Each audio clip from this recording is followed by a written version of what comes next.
আসসালামু আলাইকুম রহমতুল্লাহি ওবারাকাতু। প্রিয় শিক্ষার্থীরা সবাইকে আল কারিম একাডেমিতে স্বাগত জানাই।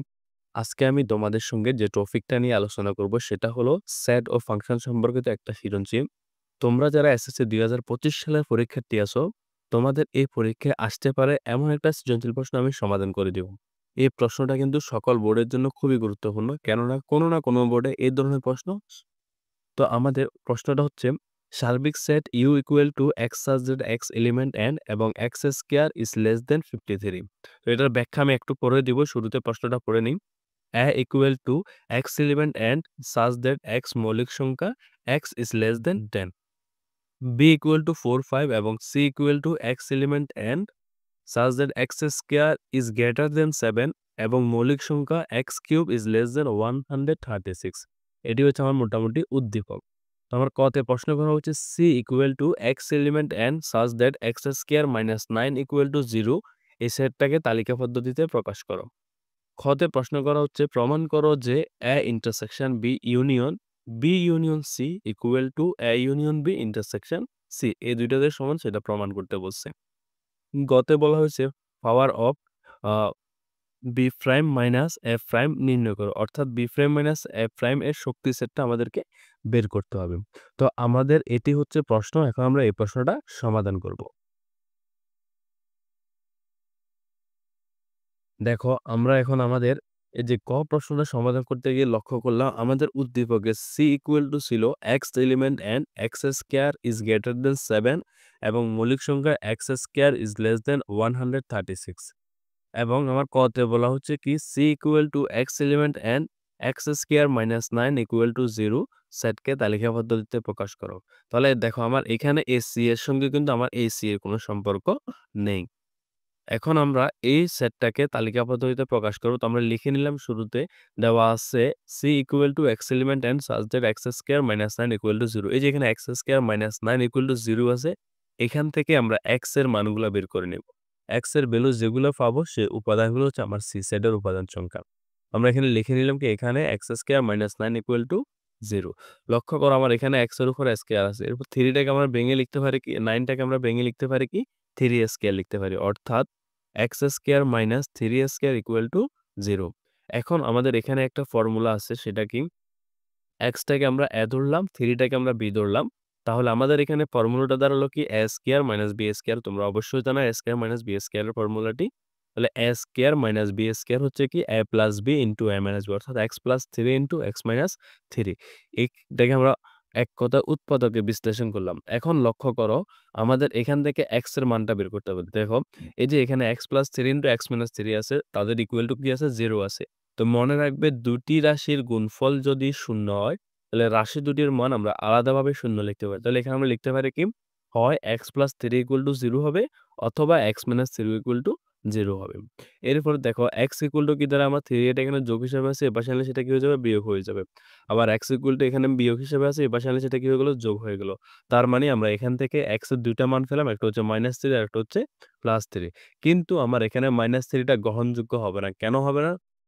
কারণ আমাকে এখানে শুরুতে বলছে যে এখানে কি বলছে এক্স এলিমেন্ট এন, অর্থাৎ এই কথাটার অর্থ হলো এক্স হতে হবে এন এর উপাদান। তাহলে এনটা কি ক্যাপিটাল এন দ্বারা বোঝায় স্বাভাবিক সংখ্যা। এখানে এই -3 এটা কিন্তু স্বাভাবিক সংখ্যা নয়। স্বাভাবিক সংখ্যা হচ্ছে 1 2 3 4 5 এভাবে যতগুলো সংখ্যা আছে সেই সংখ্যাগুলো স্বাভাবিক সংখ্যা। যেহেতু -3 স্বাভাবিক সংখ্যা নয়, তার মানে এই -3টা আমার সি সেটের উপাদান সংখ্যা নয়। অর্থাৎ আমরা যদি এই x element n such that x square minus 9 equal to 0 এটাকে তালিকা পদ্ধতিতে প্রকাশ করি, সেই ক্ষেত্রে আমরা পেয়ে যাই কত? কি পেতে পারি? সেখানে আমরা পেয়ে যাব নির্ণয় মান c ইকুয়াল টু শুধুমাত্র 3। আমি এখানে আবার বলতেছি আমার এখানে -3 এটা স্বাভাবিক সংখ্যা নয়, অর্থাৎ এটা -3 ইজ নট এলিমেন্ট n, এই ক্যাপিটাল n এর উপাদান সংখ্যা নয়। এই কারণে সেটা c এরও উপাদান সংখ্যা হতে পারে না। সুতরাং c হবে কত? শুধুমাত্র 3। আশা করি তোমাদেরকে আমি ক প্রশ্নটি বুঝাতে পারছি। প্রিয় শিক্ষার্থীরা, এখন আমরা আমাদের খ প্রশ্নটি সমাধান করব। আমাদের এই খ প্রশ্ন সমাধান করার জন্য উদ্দীপকের যতগুলো মান আছে সবগুলোই প্রয়োজন। এই কারণে আমি একটি একটি সবগুলো লিখে নিলাম। প্রথমটা ছিল সার্বিক set U equal to X such that X element N এবং X square is less than 53। অর্থাৎ এখানে আমাকে বলা হচ্ছে কি সকল স্বাভাবিক সংখ্যার সেট যাদের বর্গ করলে 53 থেকে ছোট হবে ওই সংখ্যাগুলো হবে আমার সার্বিক সেট। দ্বিতীয়তে বলা হচ্ছে a equal to x element n, n তোমরা অবশ্যই জানো n মানে হচ্ছে কি স্বাভাবিক সংখ্যা, x মৌলিক সংখ্যা। তাহলে মৌলিক সংখ্যা x is less than 10, অর্থাৎ এটা হবে আমার ওই সকল স্বাভাবিক মৌলিক সংখ্যার সেট যেগুলো 10 থেকে ছোট। b তে অলরেডি দেওয়া আছে 4 এবং 5। এরপর c তে বলা হচ্ছে কি x element n x square is greater than 7 এবং x cube is less than 136, অর্থাৎ আমার c তে বলা হচ্ছে ওই সকল স্বাভাবিক সংখ্যার সেট যাদের বর্গ করলে তারা 7 থেকে বড় হবে এবং ঘন করলে 136 থেকে ছোট হবে। আমার খতে প্রশ্নটা করা হচ্ছে কি প্রমাণ করো যে a intersection b union b union c equal to a union b intersection c। তো এগুলা সমাধান করতে গেলে আমার এখানে যে U set a set c set দেওয়া আছে, এই সেটগুলো এখানে আমার সেট গঠন পদ্ধতিতে আছে, এগুলোকে আমাদের তালিকা পদ্ধতিতে প্রকাশ করতে হবে। তো আমরা লিখে নিলাম, দেওয়া আছে সার্বিক set u equal to x such that x element n এবং x square is less than 53। তো এটাকে কি বলা হচ্ছে আমরা এক কথায় লিখে নিলাম, অর্থাৎ যে সকল স্বাভাবিক সংখ্যার বর্গ 53 অপেক্ষা ছোট তাদের সেট। তাহলে এই স্বাভাবিক সংখ্যার বর্গ, স্বাভাবিক সংখ্যা বলতে আমরা কি বুঝি? 1 2 3 4 5 6 এভাবে যতগুলো সংখ্যা আছে এই সংখ্যাগুলোকে আমরা স্বাভাবিক সংখ্যা বুঝি। এখন তাদের বর্গ কোন কোন স্বাভাবিক সংখ্যার বর্গ করলে তারা 53 থেকে ছোট হয়? যদি আমরা একটা একটা বলি, প্রথমে আছে আমাদের কত 1, 1 এর বর্গ করলে কত হয়? 1 হয়, অর্থাৎ সেটা 53 থেকে ছোট, তার মানে 1 আমার ইউ সেটের উপাদান। এরপর যদি আমরা 2 হিসাব করি, 2 স্কয়ার মানে কত 4, তাও 53 থেকে ছোট। 3 এর বর্গ করলে 9, 53 থেকে ছোট। যদি আমরা 4 এর বর্গ করি 4 4 16, তাও 53 থেকে ছোট। 5 6 7 পর্যন্ত কিন্তু আমাদের 53 থেকে ছোট। যেমন 7 এর বর্গ করলে কত 7 7 49, তাও 53 থেকে ছোট। কিন্তু আমরা যদি 8 টা নিই, 8 এর বর্গ করলে কত হয় 8 8 64, 64 কিন্তু 53 থেকে ছোট নয়। যেহেতু 8 এর বর্গ করার পর আমরা যে সংখ্যাটি পেলাম সেটা 53 থেকে ছোট নয়, তার মানে 8 আমার ইউ সেটের উপাদান সংখ্যা হবে না। অর্থাৎ এখান থেকে আমরা লিখতে পারি আমাদের ইউ সেটের উপাদান সংখ্যা হবে 1 2 3 4 5 6 7। আশা করি তোমাদেরকে আমি এতটুকু পর্যন্ত বোঝাতে পারছি। এরপর দ্বিতীয়ত আমাকে যে শর্তটা দেওয়া হচ্ছে সেটা হলো a equal to x element n such that x মৌলিক সংখ্যা x is less than 10, অর্থাৎ এখানে আমাকে বলা হচ্ছে ওই সকল স্বাভাবিক মৌলিক সংখ্যা যাদের স- আহ, যাদের কি হবে 10 থেকে ছোট হবে। তাহলে এই 10 থেকে ছোট মৌলিক সংখ্যাগুলো কত কত 2 3 5 7, এটাই তো। তো অর্থাৎ এখানে কি বলা হয়েছে, অর্থাৎ যে সকল স্বাভাবিক মৌলিক সংখ্যা 10 অপেক্ষা ছোট তাদের সাথে, তাহলে সেটা কি কি 2 3 5 7। বিটা অলরেডি দেওয়া আছে 4 5। এরপর হচ্ছে সিটা, সি এটা একটু ভালো করে লক্ষ্য করো। সিটাতে কিন্তু আমার ২ টা শর্ত আছে এবং ২ টা শর্তই কিন্তু আমাকে মানতে হবে। শর্ত ২ টা কি? x এলিমেন্ট n, x টা হচ্ছে কি স্বাভাবিক সংখ্যা। such that x square is greater than 7, এখানে বলা হচ্ছে x এর বর্গ করলে সে বর্গটা 7 থেকে বড় হবে। এবং x cube is less than 136, অর্থাৎ x এর ঘনগুলো অর্থাৎ স্বাভাবিক সংখ্যাগুলো ঘন করলে 136 থেকে ছোট হবে। অর্থাৎ এখান থেকে আমরা বলতে পারি যে সকল স্বাভাবিক সংখ্যার বর্গ 7 অপেক্ষা বড় এবং ঘন 136 অপেক্ষা ছোট তাদের সেট। এখানে যে কথাটা বলা হচ্ছে এই কথাটা অনুযায়ী এই শর্তটা অনুযায়ী আমরা বের করব সি এর উপাদানগুলো। তো আমরা স্বাভাবিক সংখ্যা বলতে 1 2 3 4 এগুলোকে বুঝি। তাহলে n সমান যদি আমরা 1 ধরি, n ইকুয়াল টু 1 হলে x square equal to 1 square মানে কত 1। এই 1 কিন্তু আমার 7 থেকে বড় না। 1 is not equals is is not greater than 7, অর্থাৎ 1 টা 7 থেকে বড় না। তার মানে আমার শর্ত মেনে চলে না। অর্থাৎ 1 সি সাইডের উপাদান হবে না। তো আমরা আরেকটা জিনিস লক্ষ্য করি, x cube equal to 1 cube equal to 1, অর্থাৎ 1 এর ঘন করলে কিন্তু আমরা 136 থেকে ছোট হয়। আমার শর্ত এখানে ২ টা দিছে। কন্ডিশন ২ টা দিছে, ২ টাই মানতে হবে। আমার এখানে কিন্তু ১ম কন্ডিশনটা মানে না, কিন্তু ২য় কন্ডিশনটা মানে। তবুও আমি 1 টাকে লিখতে পারব না। 1 টাকে আমরা সি সেটের উপাদান ধরতে পারব না। কেন পারব না? কারণ আমার ২ টি শর্ত মানতেই হবে। দ্বিতীয়ত যদি আমরা n ইকুয়াল টু 2 ধরি, অর্থাৎ দ্বিতীয় স্বাভাবিক সংখ্যাটা হিসাব করি। n ইকুয়াল টু 2 হলে x square equal to 2 square. তাহলে 2 স্কয়ার মানে 4। 4 এটা কিন্তু 7 থেকে ছোট। অর্থাৎ এখানেও আমার কিন্তু শর্ত মেনে চলে না। এর পরবর্তী ক্ষেত্রে 2 কিউব মানে কত 8, এটা কিন্তু শর্ত মেনে চলে। তাহলে আমি আগেই বলছি আমার শর্ত ২ টি মানতে হবে, ১ টি মানলে হবে না। তার মানে 1 এবং 2 কোনটাই আমার সি সেটের উপাদান হবে না। এরপরে যদি আমরা 3 হিসাব করি, n ইকুয়াল টু 3 হলে x square equal to 3 square, অর্থাৎ 9 পেলাম। 9 ইজ গ্রেটার দেন 7, অর্থাৎ এখান থেকে আমাদের বুঝতে পারলাম ৯ টা ৭ থেকে বড়। যেহেতু ৯ টা ৭ থেকে বড় আমাদের শর্তটা মেনে চলে। এরপরে লক্ষ্য করো যদি আমি ঘন করি, অর্থাৎ x cube equal to 3 cube equal to কত 27। তাহলে 27 এটা 136 থেকে ছোট। অর্থাৎ আমাকে যে ২ টি শর্ত দিছে বর্গ করলে ৭ থেকে বড়, ঘন করলে ১৩৬ থেকে ছোট, ২ টি শর্ত মেনে চলে। তার মানে 3 আমার সি সেটের একটা উপাদান। এরপর যদি আমরা 4 হিসাব করি তাহলে 4 স্কয়ার মানে 16 তাও 7 থেকে বড় এবং 4 এর গণগুলো 64 136 থেকে ছোট। অর্থাৎ 4 ও আমার শর্ত মেনে চলে। এরপর 5 হিসাব করলে 5 25 5 5 25 বর্গ করলে 25 ও 7 থেকে বড়। এরপর গণগুলো 125 136 থেকে ছোট তাও মেনে চলে।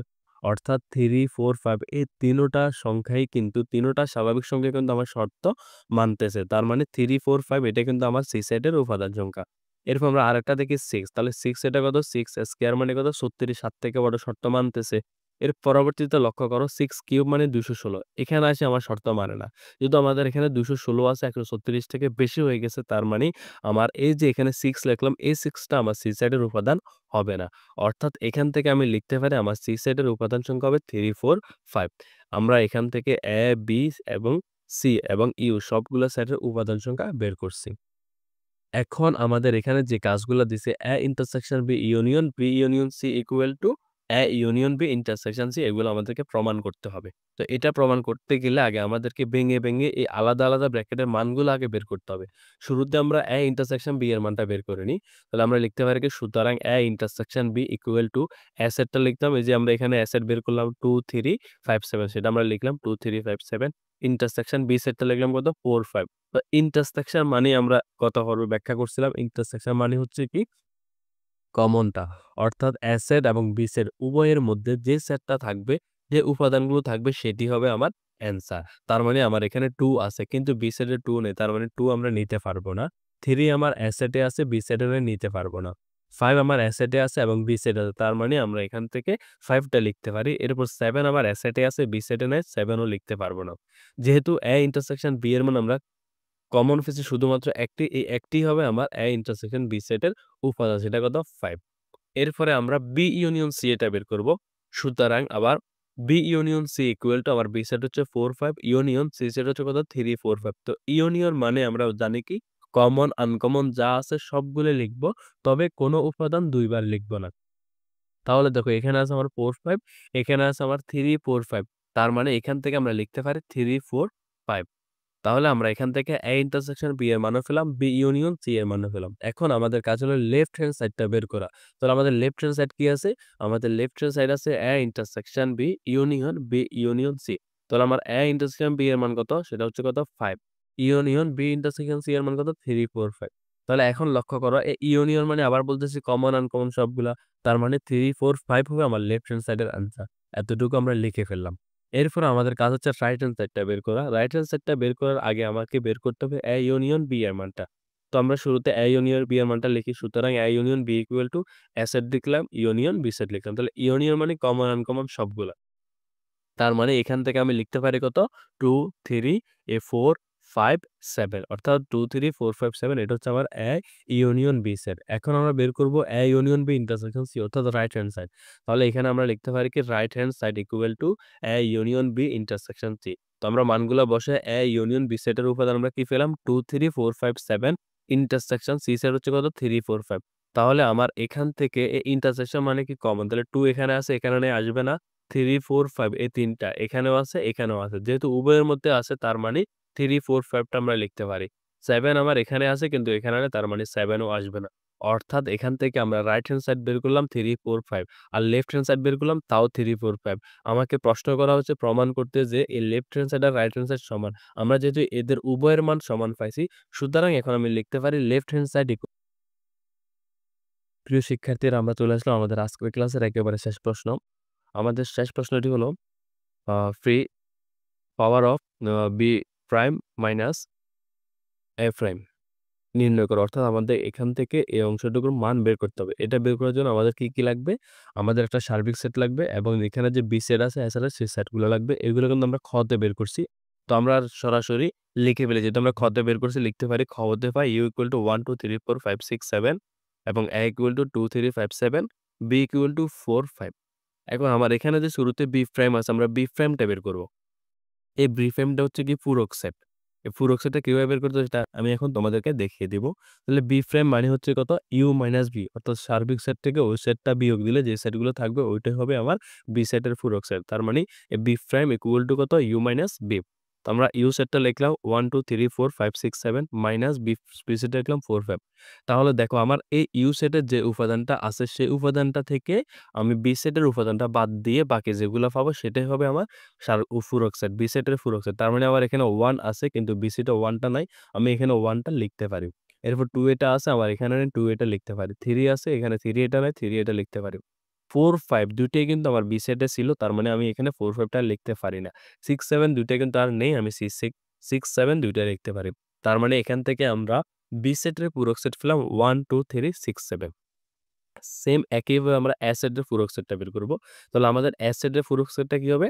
ইউ মাইনাস এ। তো আমরা আগের মতো উপাদানটা লিখে ফেলি ইউ সেটের 1 2 3 4 5 6 7 মাইনাস এ সেটের উপাদানগুলো লিখে ফেলি 2 3 5 7।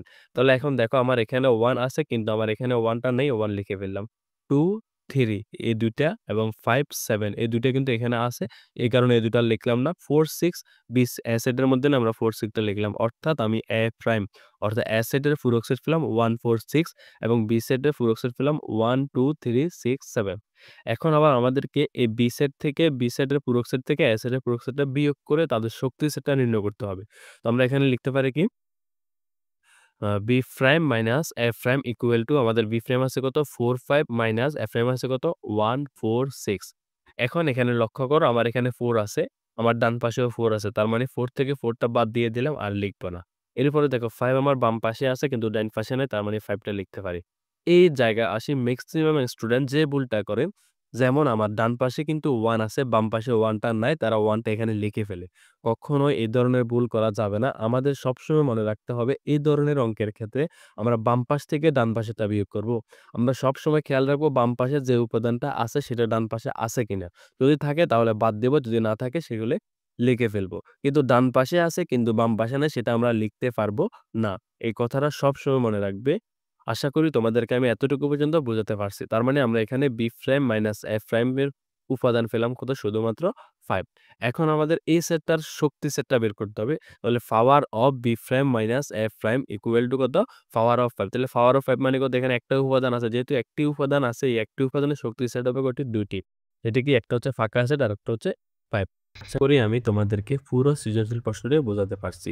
এই ধরনের প্রশ্ন বোর্ড পরীক্ষায় থাকে, এই কারণে তোমরা যারা এখনো বুঝো নাই দ্বিতীয়বার আবার ক্লাসটা ১ম থেকে মনোযোগ সহকারে দেখো। আশা করি তোমরা সহজেই বুঝতে পারবে। তো আজকের ক্লাসটা এ পর্যন্ত। সবাই ভালো থেকো, সুস্থ থেকো। ইনশাআল্লাহ আবার দেখা হবে আগামী ক্লাসে। আগামী ক্লাসে আমি আরো একটি সৃজনশীল প্রশ্ন নিয়ে আলোচনা করব যেটা খুবই ইম্পোর্টেন্ট। আসসালামু আলাইকুম ওয়া রাহমাতুল্লাহি ওয়া বারাকাতুহু।